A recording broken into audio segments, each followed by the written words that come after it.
morning, ladies and gentlemen. I'm Yalda Hakim, and I'll be your moderator for the next hour or so. Now, when Raisina began 5 years ago, ISIS controlled 11 million people and an area the size of Tamil Nadu with a $1 billion economy. Since then, the situation has dramatically reversed to the extent that the Americans in their national defense strategy say, for the first time since 9/11, terrorism is no longer their primary threat. So has this threat truly receded, or are we burying our head in the sand? We'll specifically be speaking about the future of terrorism in this region. I'd like to welcome my panelists, General Bipin Rawat, who's the Chief of Army Staff of the Indian Army, Saad Mohseni, who's the CEO of the Mobi Group, Gareth Bailey, who's the UK's Special Representative on Afghanistan and Pakistan, and Aaron Saltman, who's the head of counterterrorism at Facebook. General, I've just returned from Syria, and there's no doubt that ISIS is regenerating. How do you see the threat of terrorism evolving? Well, before we talk of the topic of the day, I would like to begin by talking on the nature and the character of warfare. Well, wars will always be violent, and there will continue to be more violence, whether it is warfare in the conventional sense or terrorism, because of the advent of technology, easy availability of weapons with the terrorists. And then we come down to the characteristics of warfare and the changing character of warfare. Well, I would like to compare this to the bill of fare on the banquet table today. As I said, I'll be talking about the banquet. Well, you have the soup getting served, which is comparable to the cyber warfare that is going to be launched before any combat. You'll have disruptions of military systems, civilian systems like the railways, power grids, and what have you. And just when the soup is over, you'll see that the starters have arrived, which will come in the form of missiles and drone attacks. And if that is enough, and this is something which will land in the hand of terrorists as well. So you will witness all this happening in terrorism. The future of terrorism is going to be as dirty as combat, conventional combat.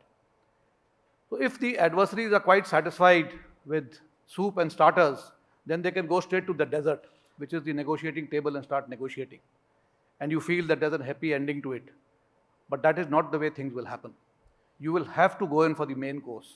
And main course is going to be mainly non-vegetarian. A lot of bloodshed on the battlefield, attrition, man-on-man combat, combat in the air, combat in the seas.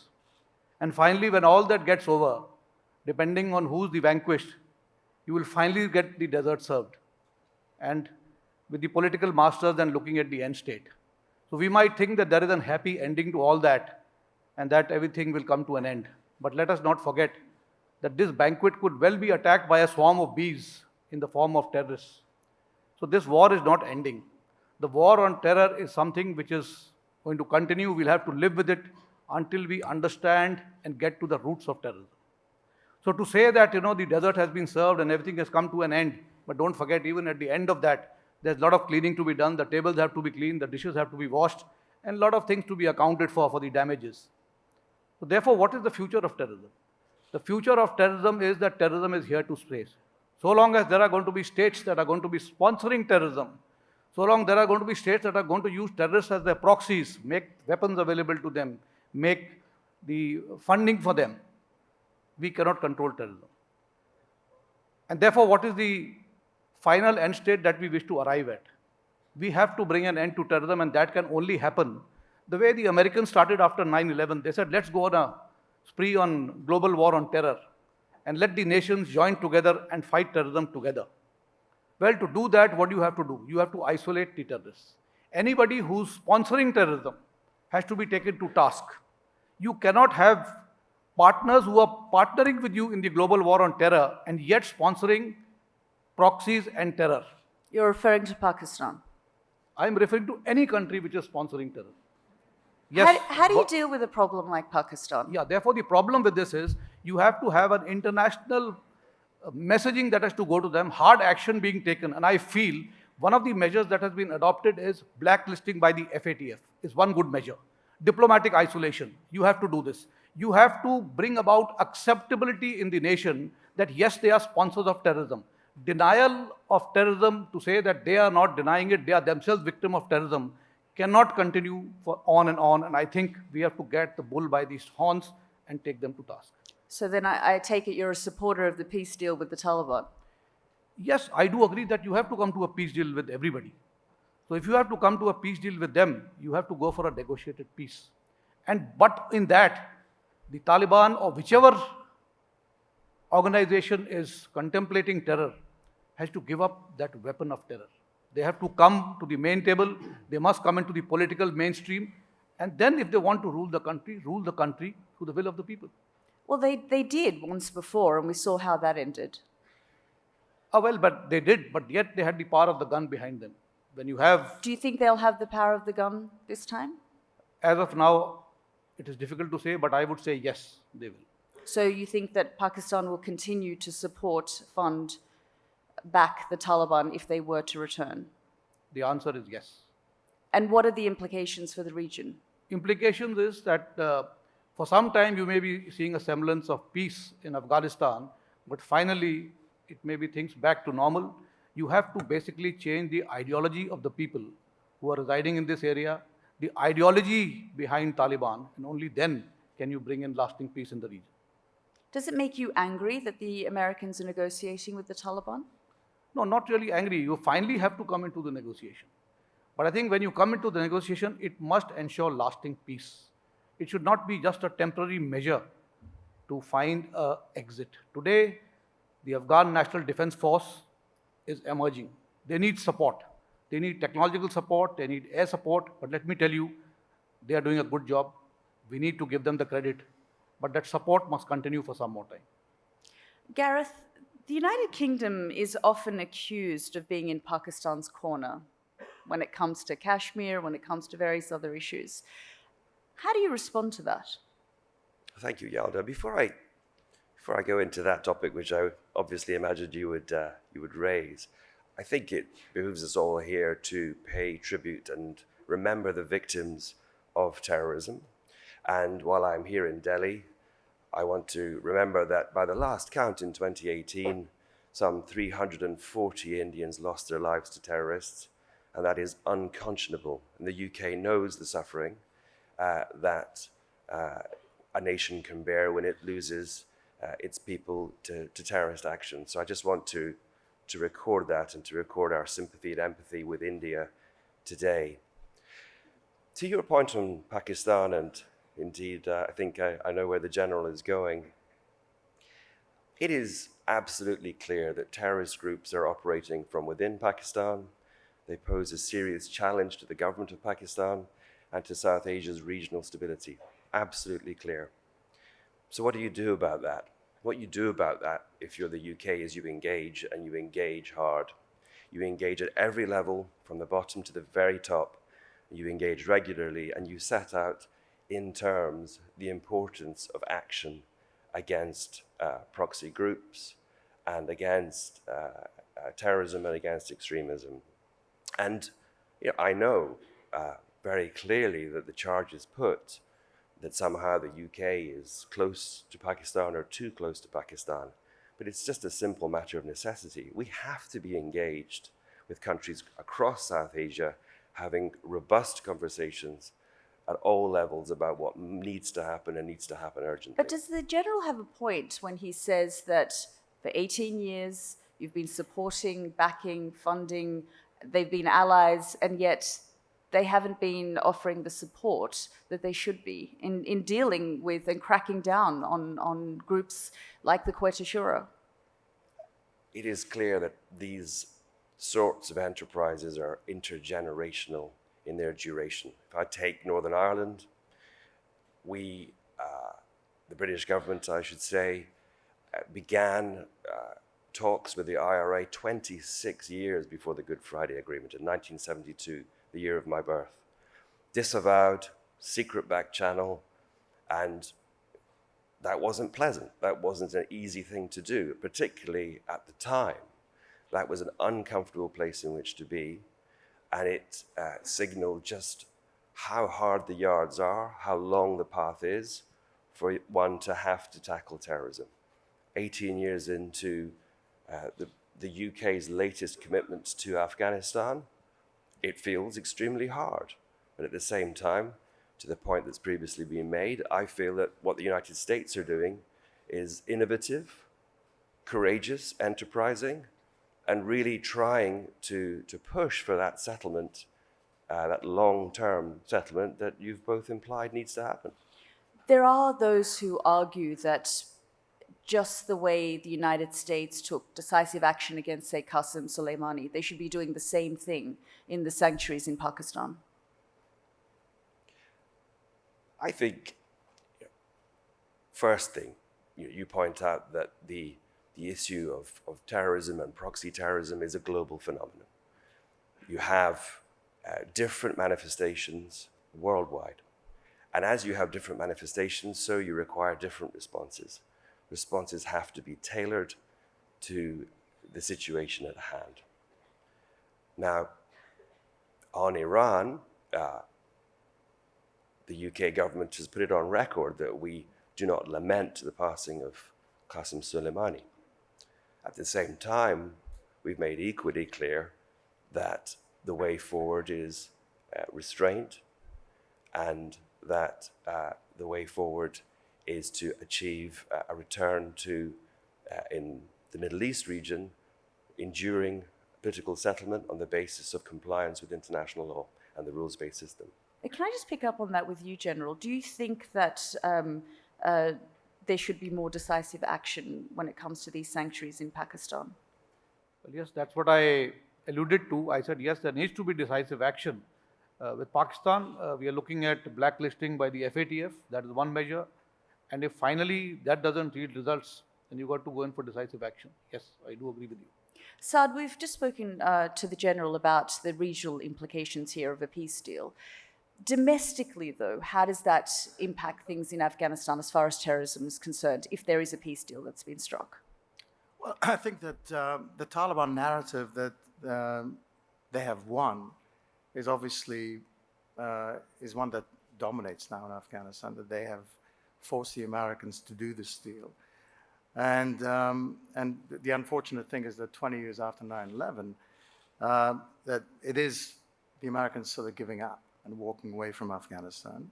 Not just Afghanistan, we're seeing it in Syria, and we may see it in Iraq. So the world, I think, has, this global front to fight terror. It seems to be on retreating to an extent. And one of the concerns that I have is that people always talk about the Taliban or ISIS or different organizations and how we've defeated them. Radical violent Islam as an idea is still well and alive and stronger than ever before.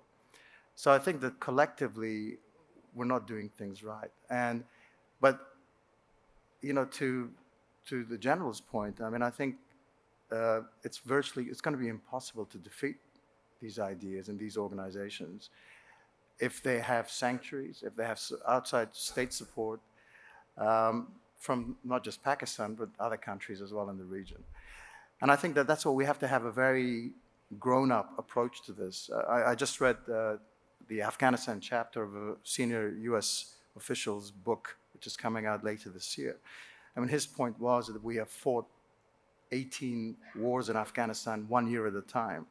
That I think that it's much more tactical than strategic. We don't actually take a step back and think through the consequences of our actions. And the concern that we have is groups like the Taliban. I mean, even if we do a deal with the Taliban, the concern that we have is that the group will fragment. The more radical elements will still resist. And a peace deal doesn't include, say, ISIS, for example. No, it doesn't. But there will be a Taliban 2.0 and a Taliban 3.0. And I think the best hope we have is that we have a low temperature insurgency for a decade or two. That's the best case scenario. Worst case scenario, we'll compromise on our values and the things that we've built over the last 20 years, and we'll bring these guys into our system, and yet the fighting will continue. But the world has lost patience, and I think if you look at the U.S. and you look at the elections and so forth, that they want to disengage. I mean, I think that across the political establishment, I think there's no one that says that we have to actually be engaged in the region. So that's very dangerous. And but it also makes sense for and President Trump has said this, that the rest of the world also needs to step up. And I think that whether it's India or Britain and others need to also step up. This is a global challenge for us, and it needs to be sort of dealt with in a way that we have to understand it's going to impact us for the next 2 or 3 decades at least. How does the world deal with a state sponsor of terrorism? Well, I think to your point, if they can target Qasem Soleimani, why can't they target a general that lives in Rawalpindi? The ISI has been, and again in this book, in this chapter, this senior U.S. official confirms that how active they were in terms of their support of the Taliban. Listen, you cannot have a peace deal until the sanctuaries exist in those countries. And what the weapons and training and everything else and the funding they receive from Pakistan, it's contributed to 8,000 deaths, international casualties in Afghanistan. It's not something that you can ignore. But I think that what we're seeing in Doha and the negotiations, it's to an extent, it can be misinterpreted as a defeat. It's a surrender deal in the eyes of many. And there's no real clarity as to what Pakistan's role will be in terms of this peace deal, what role they will take. It's wishful thinking, but I think you have to look at history and how Pakistan has played its hand in the past. Whether it was after 9/11, whether it was in the 90s or even the 80s. I think for us to expect something different is a bit naive. Aaron, Saad and the other panelists talked about ideology. I mean, what is so appealing about the ideology of terrorism that draws people to it? Well, there's definitely a huge body of research behind the push and pull factors that lead people into violent extremist and terrorist groups. I wouldn't want to orientalize it. So actually, when you look at white supremacy terrorism or Islamist extremist terrorism or other forms of violent extremism, that process looks very similar. And oftentimes people focus on the grievances. So feeling disenfranchised, feeling like you're part of a marginalized group. That would include a lot of people, and most people that have experienced those perhaps negative push factors, they're not going to become terrorists. What we do find, and I think the key ingredient that does drive people into these groups is the empowerment structure that it provides. And actually, that's one of the saddest things, is that maybe they're not finding that elsewhere, but that these groups are promising clarity. So they're taking all these confusing, very complex socio-political problems, and they're simplifying it into very easy to digest messaging of who is good and who is bad, why you are being marginalized, and they offer the solution, which is the most important part. They, in fact, offer a hero narrative whereby we've simplified what the problem is, and you are the hero that can help be part of the solution, and it's a very clear pathway. And dare I say, it's very hard to find that sort of simplified messaging in other empowerment structures, especially for young people. But when we look at Daesh, or the so-called Islamic State, we saw recruitment happen from a huge range of socio-political backgrounds, women that had PhDs that went and joined in some cases. We also saw people join from more criminal organizational backgrounds that had previous offenses, but we also saw people with engineering skills or basic accountancy skills. That's an interesting case study because building a state building like they were trying to do, is a very different and wider recruitment strategy than militant, violent, non-state armed group recruitment. So they were going above and beyond militant recruitment and actually looking to state build. When you look at other forms of violent extremism like the white supremacy movements or extreme right-wing violent extremist movements across Europe and the US, similarly, they're offering a lot of comradeship, a lot of friendship and social networks, sometimes job opportunities. So the questions are really, how do you prevent people being allured by a false narrative in the first place? If they start getting involved in it, how do you counter that narrative as far as an online space is concerned? And then once somebody is within that network, how can you disengage them? And these are these demand multi-sector approaches. That includes the tech sector being at the table. General Petraeus, who was here last year, talked about the physical caliphate no longer existing, but actually that's now moved to an online caliphate. You work for Facebook, and often there's a finger of blame on tech companies for not doing enough, for being negligent when it comes to cracking down on the radicalization that goes on online. How do you respond to that? I would say that a lot has been done, especially in the last 5 years. The first thing is that most tech companies, I'm on a policy team that just does counterterrorism and dangerous organizations. That team did not exist 5 years ago. Tech companies did not know that they had to hire in-house expertise on these topics. When you're developing a new piece of wonderful, beautiful technology, there's an idealism behind it, and you never think how horribly that tool could possibly be used. So I think we have, especially with the larger tech companies, we've come a long way. We have over 350 people at Facebook that just work on counterterrorism and dangerous organizations, and that's supported by over 35,000 people on different time zones on safety and operations teams that have different specialties, different language capacities, different cultural nuanced expertise, people coming from law enforcement backgrounds, legal backgrounds, practitioner backgrounds, but also engineering support. So for a tech company, it's really 3 questions. It's how can you build out that human expertise? Where can you use artificial intelligence and tooling to be more proactive in detecting these networks or violating pieces of content around terrorism? And then how do you build multi-sector partnerships? And so beyond the human expertise, already for artificial intelligence, we've taken tooling from other abuse areas. So we use photo and video matching technology that was learned from the child sexual abuse area of how to match around hashed pieces of technology so that we can detect it upon upload. We also can use things like language detection, better technology around recidivism so that if you take down an account for some of these indicators, the same bad actor is prevented from returning.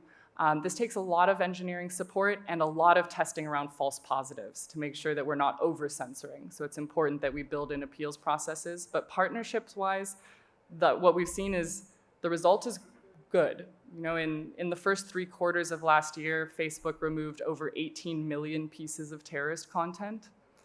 That's a lot. How much content are we seeing coming out daily from a group like ISIS today? So if you look at the heyday of ISIS, they were releasing more than 200 unique pieces of propaganda each week. And that was in about 8 to 12 different languages, depending how fluently you look at it. There were spelling errors in some. And if you look at that now, it's a drip feed. It's very, very little. So as far as centralized, organized propaganda from the various, I think, 36 to 38 different branded media wings that they had at one point, we've gone down to a very tiny amount. However, the adversarial shift, when we talk about a virtual caliphate, is now the movement to smaller, less regulated platforms.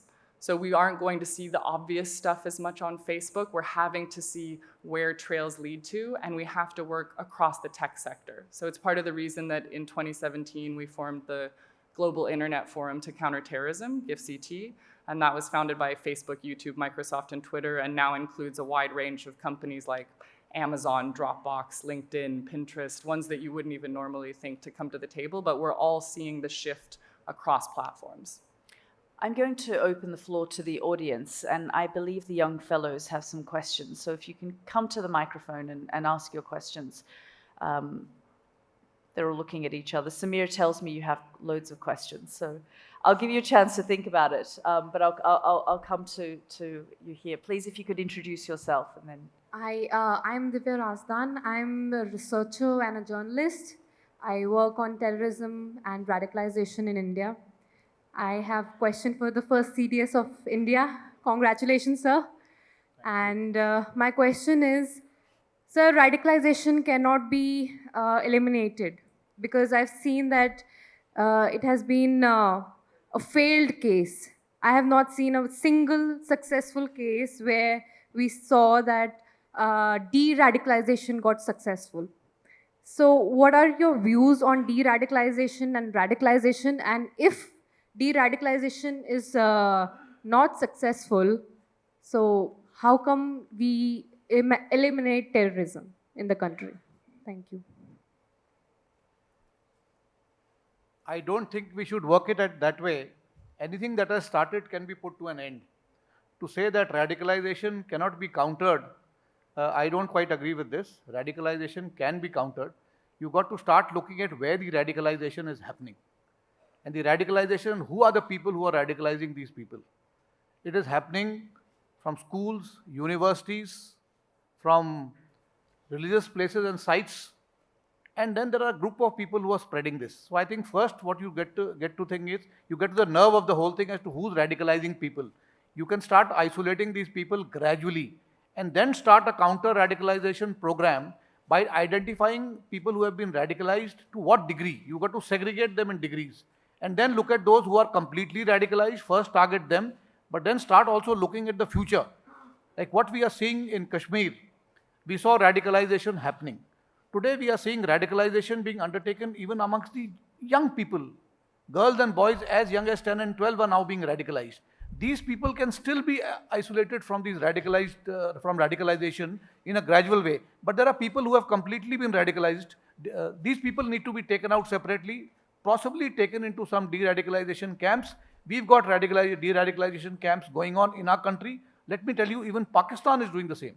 Pakistan also has de-radicalization camps, which they have understood that some of the terrorism that they have been sponsoring is actually hitting back at them. So they are also doing it. So to say that there is no end state to this, I don't quite agree. You have to, of course, it will be a long haul. As I said, when you look at warfare, warfare ends in a particular time frame. You know, as I said, when the dessert gets served, it comes in a time-bound manner. But terrorism is not going to come in that manner. It is here to stay. It will continue unless you address all these issues. Ideology, radicalization is one issue which has to be addressed on priority, and it can be. Do you think the Indian Army's approach in Kashmir has been so heavy-handed that it's led many to become radicalized? I think that the impression being created that the Indian Army has been heavy-handed.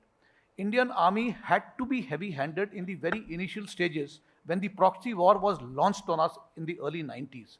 That time we had to use to some hard measures, but thereafter, let me tell you, Indian Army has not been using hard tactics, because if you look at the casualty figures that our security forces suffer vis-a-vis the terrorists, the ratio is almost 1:3. If we were heavy-handed, we wouldn't be suffering casualties, because any time we suspected a place being infested with terrorists, we would just go and blow that place away. Our thing is, we first take the shot onto ourselves, identify a location where the terrorist is, and only then start acting. So I think there's a lot of misinformation that is being spread that But we are things high-handed. like pellet guns are used, you know, and a lot of young people are being blinded who are just protesting. They're not radicalized. There were people who were young people who had been radicalized who were pelting stones, which was as lethal as pellet guns. We have had casualties, including death being caused because of stones. If we start saying that the services also, or the security forces also start using stones against the stone pelters, that is not the way the security forces are meant to act. Pellet guns is supposed to be a non-lethal weapon system, but it is supposed to be fired below the legs. But you please see how a terrorist operates. You know, you look at these stone pelters. I will show you positions. They are picking up stones from the ground. There are some people who are throwing stones standing, some people picking up stones on the ground. So when the soldiers are firing at the legs, there are some people whose face is touching the ground. He's picking up a stone. So the pellet gun goes and hits the face. He's not aiming for the face, he's aiming for the leg where the pellet gun is supposed to be aimed. But if at that stage you are picking up a stone on the ground and your face is at the leg height, obviously your face will get hit. So I don't think the security forces can be blamed for the injuries that have been caused by pellet guns. Pellet guns are non-lethal weapon systems, but now we've devised different ways of dealing with this, and pellet guns are very sparingly being used. In fact, I would say rarely being used in the valley. Thank you, Ms. Hakim. Two short questions, one to General Rawat and one to Mr. Bailey. General Rawat, congratulations on your appointment. My principal question is about how the model of your appointment as a first among equals system is going to work, because in the army, even I'm a grandson of a Gorkha officer. Does the 2IC culture also infiltrate there, or how will this first among equals thing work? Even in the Supreme Court, we see the CJI has some of a, administrative upper hand in the working of the court. How is it going to work in the Chiefs of Staff Committee? And my second question is to Mr. Bailey. We've seen a phenomenon of strong leaders all over the world being elected. In India, of course, Prime Minister Modi. Now, in the United Kingdom, we have Prime Minister Johnson. What do you think Prime Minister Johnson means for our country, and what do you think he means for counterterrorism efforts all around the world, and specifically for India with respect to Pakistan and the neighborhood? Thank you so much. Well, as far as the charter of the CDS has been laid out, CDS is the first among the equals, but he's got clear and well-defined responsibilities which have been spelt out, and that while he's first among the equals, he has some authority over the 3 service chiefs other than on operational issues. So I think the task is well cut out, and I think we will be able to function within the firm framework which has been laid out for the CDS. I don't visualize any problems. We've had meetings with the 3 chiefs, and I think we are doing well. We've already started functioning. A lot of decisions have already been taken in the past 15 days. Gareth, I think there was a question to you. Yes, thank you.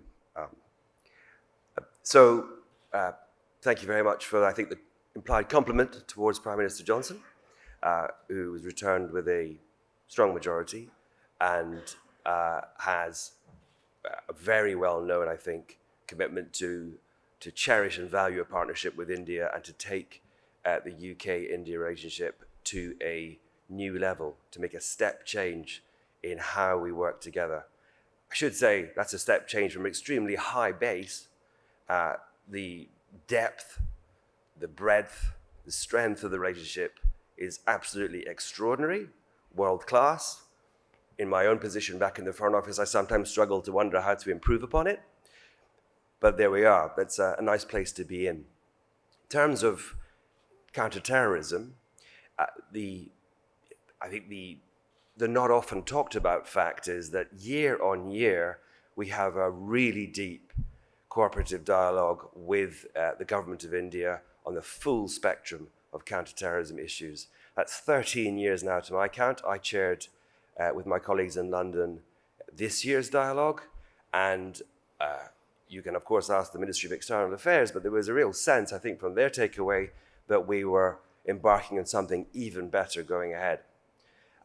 The British are absolutely no stranger to terror attacks on our soil. Over the last 2 years alone, we've foiled 19 major terrorist plots.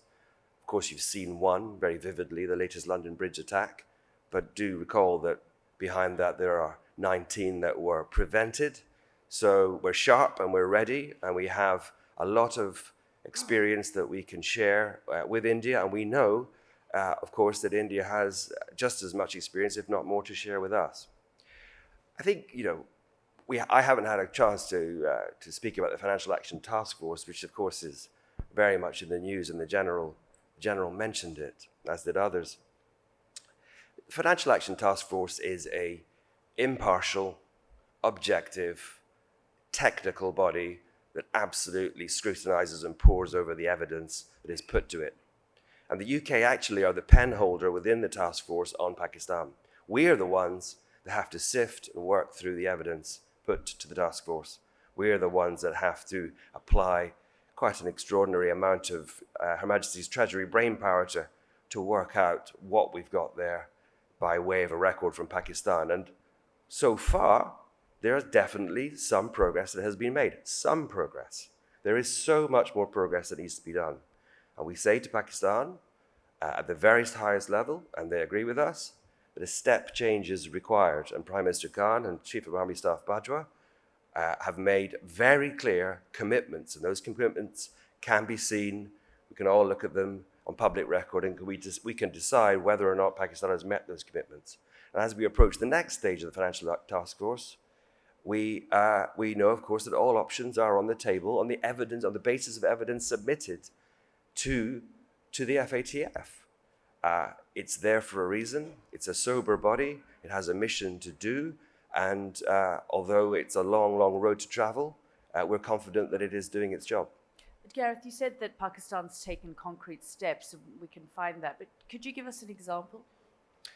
So, very basically, because the technical language runs to pages and pages, some progress on legislation around counterterrorism financing, particularly on remittances, which can finance terrorism, and particular progress around detentions and arrests. Again, I stress this is some progress. Nobody is sitting out there and saying that's a complete record, by no means. But what is important is that the Pakistanis too recognize that there is a way to go, and they have to keep moving in a sustainable, significant, and non-reversible direction. Sorry, I'll take a question there and from the fellows, and then I'll come back here. Yeah. Thank you very much. The name is Maximilian Brembring from Germany. Thank you for the panel for this very interesting discussion. You've stressed also, just now that we were talking about the FATF, the importance of cutting down on financing of terrorism. And one discussion that we've had throughout the last year was on the role that cryptocurrencies play. So far, traditional cryptocurrencies have only been used limitedly by terrorist groups because of their volatility. Now we are discussing something like stable coins, and many governments have expressed their worries about the role that that could play. My question to Aaron is, what is your take on that, especially with the view to Facebook's Libra initiative? I'll just take the two more questions there, and I'll come back to you, Aaron. Thank you. My name is Beth Goldberg, and I'm from the United States. My question regards the complicated relationship between tech companies and governments. We know that there's been tentative collaboration, particularly in the aftermath of terrorist attacks like Christchurch in New Zealand. But we talked on the panel about getting to the roots of terrorism, which is preventing radicalization in the first place. So I want to ask the panelists, particularly Aaron, what we think tech companies and governments can do or should do to better address prevention of violent extremism. Thank you. Yeah. Hello, my name is Luce and I'm from Belgium, and I also had a question for Aaron. You mentioned that you work closely together with companies like LinkedIn and Facebook and Twitter to regulate or to tackle extremism online, and I was wondering for the unregulated platforms like Telegram, Signal, are there any ways that we can tackle radicalization there, or is this absolutely impossible? Thank you.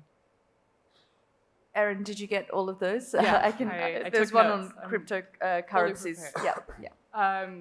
Great questions. So on the cryptocurrency front, you're correct that we haven't seen a huge proliferation of the usage of cryptocurrencies among traditional terrorist networks to date, but we have seen some indicators around early ISIS mentions of Bitcoin and some interesting topics like that. It was definitely meant to be safety by design when Facebook did decide to take part as one of the partners that developed Libra. Libra was actually launched by about 30 different entities, including banking sectors at the table. So it was built with the banking sector in mind. It definitely wasn't a rogue warrior move by Facebook, and it took many, many months. And what Facebook developed specifically was Calibra. I agree it's confusing, and maybe they should have chosen a different name, but Calibra is the wallet that holds Libra as a currency to be used on Facebook. I think what we need to do is have a lot of oversight and partnerships. I'm glad that the currency was launched with banking sector in mind and security oversights that go along with that. But I think we also need to keep our intelligence and open source intelligence with an ear to the ground to make sure that we're seeing if that does proliferate in any way, shape, or form. We work with a lot of experts and researchers that all they do is sit on different parts of the web and look for what those trends are going to be. It's hard to sometimes know what an adversarial shift is going to look like, but definitely there's no way we want to be part of terrorist finance through any of our products and systems. We work a lot with sanctions teams, and there's always a lot of lawyers in the room when these discussions happen as well. Happy to follow up with you afterwards for a little bit more of a deep dive. On the talk about how technology is working with governments, you mentioned work within a crisis, and I think that is an important one. It's important that we are at the table when a real-world harm-based event is ongoing or has just happened. So in the aftermath of Christchurch in New Zealand, we had policy teams go to New Zealand to work with them on the ground with some of our law enforcement teams. Those efforts scale up very quickly. So in the first 24 hours after Christchurch, we removed 1.5 million versions of the video being shared.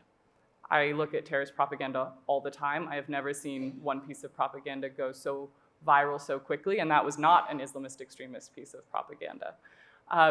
We developed with the GIF-CT, so that multi-platform effort, we developed a content incident protocol that now can stand alongside different governments' crisis protocol. So if there's an online aspect that happens alongside an attack, we can work very quickly to label it, hash it, and share the hashes among the GIFCT consortium of companies. A hash means it's not the actual photo or video, it's like a digital fingerprint of that entity that can't be reversed, so that if you have it on your platform, it's like putting a fishing net through so that you can find it. I think when you talk about prevention, though, that's a very different topic. And really, that's not just about tech and government working together. If you look at preventative counter-speech content, you need a credible voice. And oftentimes, a tech company or a government might not be the credible voice to engage with people about countering an extremist ideology. So it really takes civil society partnerships. The GIFCT actually held a workshop in Delhi last November, and it was amazing because we were able to bring academics to the table with tech companies, government law enforcement, and civil society groups. And I guarantee you, not everyone always agrees on the approach in that room, but having a multi-sector declassified threat assessment that also outlines different approaches for prevention, the narrative has to be very localized, it has to be very credible, and a lot of times it has to be peer-to-peer. So I know in India, Facebook's helped support initiatives like Voice Positive or the Digital Masala Challenge. We've had the peer-to-peer network, and all of these are really to help upscale and optimize civil society voices strategically. It's really a strategic communications challenge to get to the right audiences online, to help cause resiliency and really preventative voices to cause that buffer where people thereby don't join a process of radicalization in the first place and have the materials and the narratives necessary to provide the right alternatives. I'll take a few questions just so, because we're short on time. Yeah. My name is Sanjeev Tripathi. I'm a retired civil servant from India with the intelligence background. My question relates to countering radical Islamic terrorism. We all know that the military defeat of ISIS or killing of Baghdadi has been a big setback to the ISIS, but the war against jihadi extremism has not yet won. It cannot be, actually, we all now agree, won by military action alone, and the ideology has to be countered. Now, one thing I will just say here, that it's a religion-based ideology. So primarily, it has to be countered within the religion. Any interference from outside could be counterproductive. So now my question is, the thing is that if it has to be countered within the religion, that means initiative has to come from Islamic countries to define what Islam stands for. Moderate Islamic theologians have to be encouraged to counter this jihadi propaganda, because jihadis, they quote extensively from religious books, verses from Holy Quran. So it has to be countered by Islamic theologians themselves. So my question is that whether anything is being done in the West to encourage moderate Islamists, moderate theologians to counter the ideology that is being propagated by the radical Islamic elements. Thank you, thank you. And I'll take a question there, and one, sorry, just behind you, sir, and then I'll come back. Morning. Yep. Good Go morning, ahead. this is Yash from University of Delhi. My question is, how do you think the withdrawal of US from Afghanistan would change the security system in India and the world as a whole? Thank you. One here, and then I'll come back to My name is Dr. Sharma. Terrorism is a global phenomenon, and it happens because it is funded. Is there any global mechanism by which you can identify who funds terrorism? If not, then why not to create a global system for surveillance to identify who funds terrorism and to counter it? Thank you. Okay. Do you want to? Sure. I can kick it off. One, just about the idea of, what angle should a narrative take to actually be constructive in countering an extremist ideology. One aspect definitely is the ideology itself, whether that's religious or politically motivated. There are tons of examples globally around amazing interfaith communities or religious communities that are proactively developing counter speech and proactively engaging online I know we work with a group called Imams Online, and it's literally just about having them present their interpretations and debunking some of the different verses that are sometimes abused in promoting violence. So if anyone wants examples, I have lists and lists of amazing NGOs producing a lot of these incredible pieces of content online.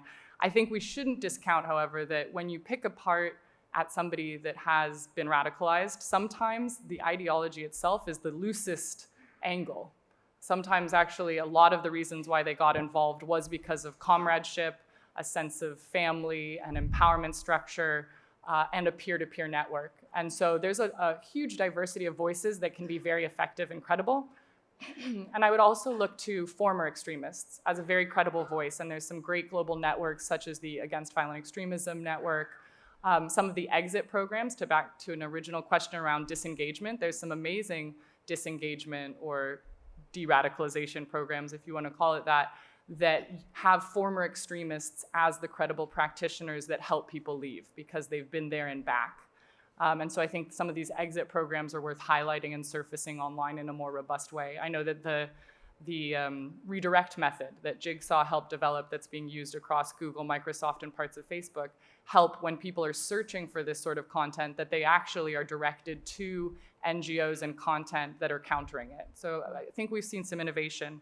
And around global mechanisms, I know from the tech sector, the whole point of the Global Internet Forum to Counterterrorism was to go beyond a one platform, one country approach. So really, I mean, please raise your hand if you have one app on your phone. Okay, bad actors are the same. So we need multiple platforms from multiple countries, and the analysis has to be transnational, multi-platform. And so that's the entire point, is to strategically look beyond one country, one platform, and then we can actually get to the adversarial shift. And there will always be platforms that don't want to come to the table. So some of the telegrams and signals, the door is open to them. Maybe they just haven't been targeted enough to come to the table, but our point from tech companies is to have an open door to help smaller, medium, and large companies get to a better place, whether that's by tech solutions, declassified threat assessments with law enforcement from government, which we build into our workshops, or just better, quick turnaround academic research. So I know that ORF was part of the global research on terrorism and technology that GIFCT funded last year. And it meant that we were getting quick insights and reports from 7 different institutes on 4 continents that produced 13 papers last year. And they were all meant to help the tech companies. Saad, I'm going to ask you the question about the US withdrawal. You're speaking to all the different players. Is there a sense of, how it'll help the region, how it'll help India? Well, I think that, to an extent, America's involvement has made everyone else very lazy. And I think that this gives the region an opportunity to actually do things on their own, whether it's, helping the Afghans or dealing with terrorism, regional issues and grievances. And I think people get radicalized for different reasons in different parts of the world. So I think there's an opportunity as well, and I think that we have to take ownership of regional issues in South Central Asia.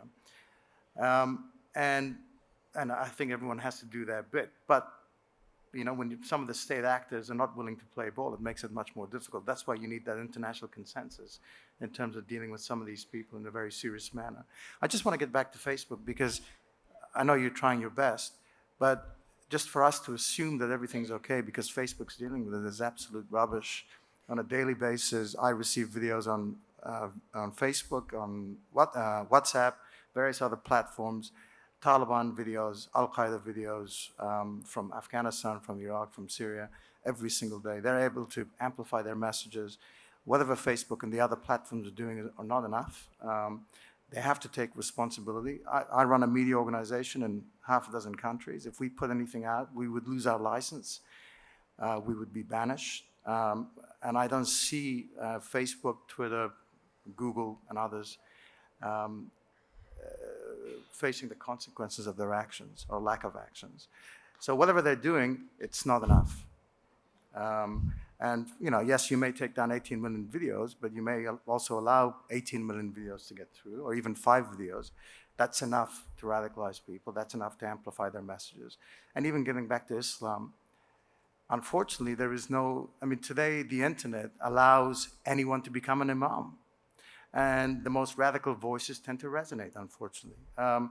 Again, it's in this new environment of social media, it's very difficult for states, for people like us, media organizations, to monitor and to control what goes on. Gareth.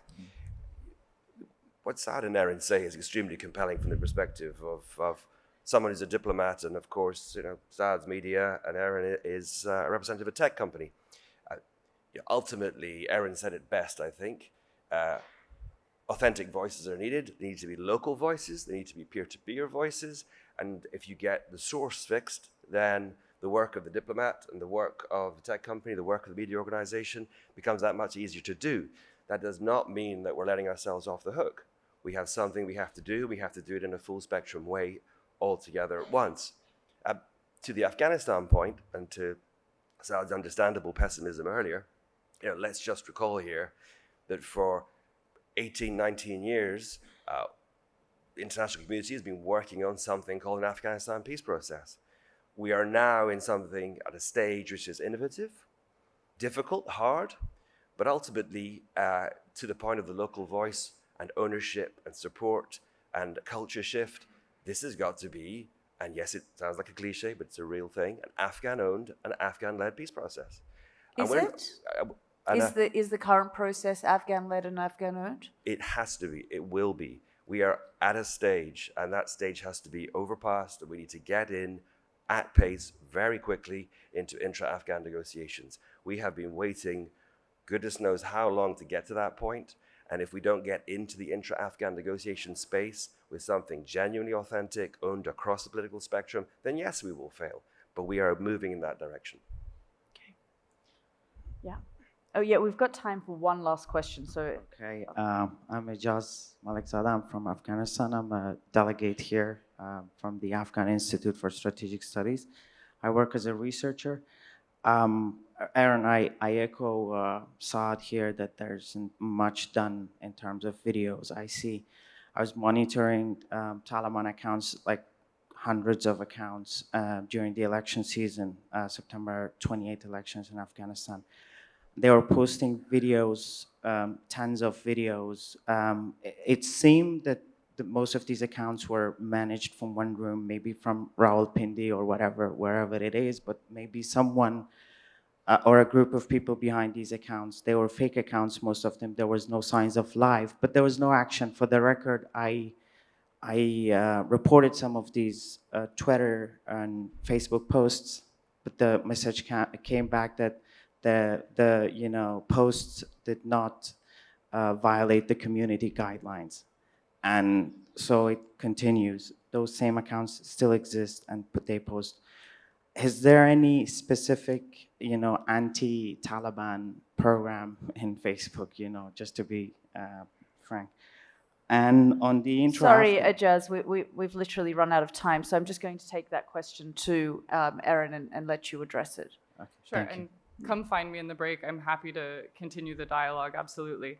So I'm definitely not here to say all of counterterrorism, it's your problem, we fixed it, box ticked, no more terrorists on Facebook. It's absolutely just not the case, because as we said, we'll change a policy, we'll change a piece of technology, and the adversarial shift is very quick.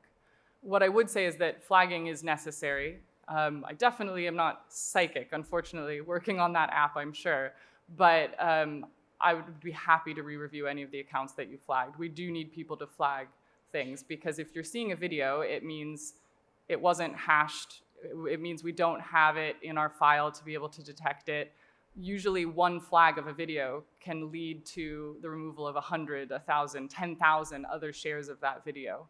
And then we would also review the profiles. So you're obviously finding a gap where you were flagging some things that we didn't catch, and we should definitely be re-reviewing it. The process feels very reactive, like something's out there and then you respond to it. Well, there's not an algorithm. First of all, there's not an agreed upon global definition of terrorism. So there's definitely not an algorithm that says this is terrorism. We can do things proactively around logo detection, around recidivism, around network analysis. Once we know about a piece of content and it's been labeled, then we can remove it en masse. So 98 to 99% of what we do remove for terrorism is done proactively without anyone flagging it to us in the first place. But that 1% of what we're missing at scale with billions of global users is absolutely crucial for those indicators. Some of it can be done proactively.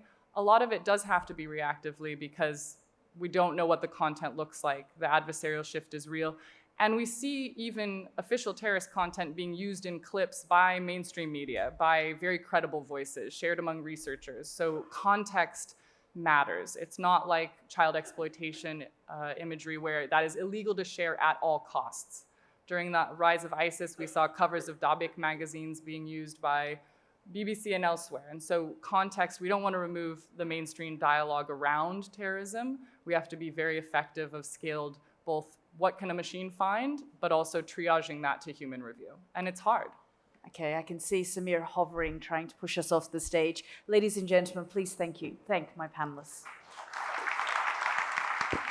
Thank you, Yalda, and thank you to all the speakers this morning for this very engaging conversation. But let me just add something and misuse my role as a curator here. I think why are we picking up on Facebook for allowing Taliban to continue to do their stuff when countries are encouraging Taliban to do all what they want to do? So I think it's not a Facebook issue, it's a much wider issue. I think all of us are normalizing Taliban. It's not just the Facebook policies. So think about it.